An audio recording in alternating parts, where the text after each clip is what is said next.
On l'a vu. Oui, lors de l'impulsion. Les accès à l'impulsion, elle a eu un bras qui est passé sur le côté du cheval. Et alors là, je dirais que heureusement que c'est la nouvelle table de saut, parce que sinon...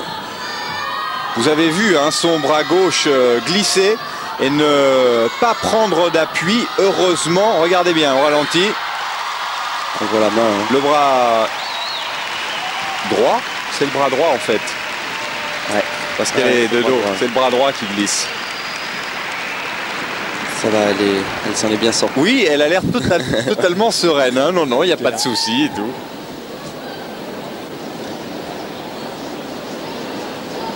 Sarah Moreau, 22e du concours général individuel à Sydney, 10e du concours général individuel des derniers championnats du monde de Tianjin.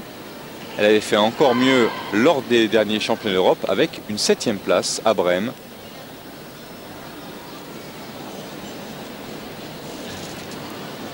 Et c'est ce qu'on vous disait tout à l'heure lors de la première subdivision.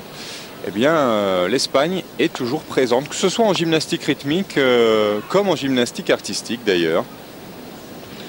L'Espagne qui s'est vue donc renforcée par l'arrivée des Pays-Bas, renforcée dans cette lutte incessante pour rattraper le retard et venir bouleverser un petit peu la hiérarchie établie par Roumaines, Russes et autres représentantes des pays de l'Est. Allez, Sarah Moreau.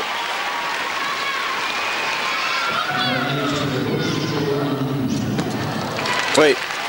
C'est dommage parce qu'elle a un très très bon deuxième saut en rondade flip double vrille tendue.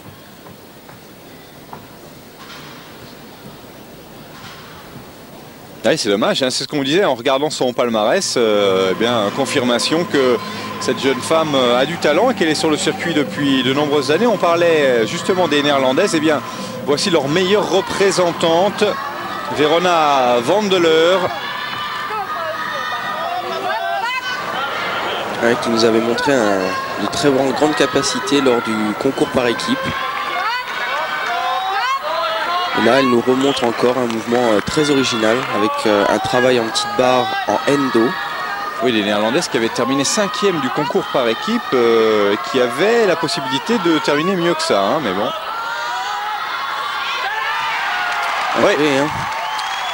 C'est pas mal du tout, une sortie en full in, full out, double salto arrière groupé avec une vrille dans chaque salto. Belle prestation de la Néerlandaise. Mooi, a dit son coach, joli, effectivement, c'est très joli.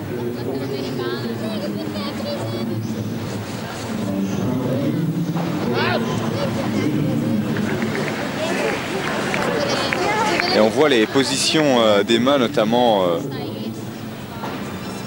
et tout le travail effectué sur la barre la plus haute. Le passage de la grande barre à la petite barre, là, le travail que je vous disais tout à l'heure, le endo. Quand on va vers l'avant, cela s'appelle le endo. Et quand on va vers l'arrière, cela s'appelle le stalder. Prenez des notes. Alors regardez les résultats après la deuxième rotation des stars, hein, celles qui vont se battre. Et première surprise, non pas de retrouver Horkina en tête, mais de trouver Zigan Shiva, sa compatriote venue des juniors. Et puis on trouve que les Roumaines sont un petit peu loin dans ce début, mais ce n'est que le début. A tout de suite.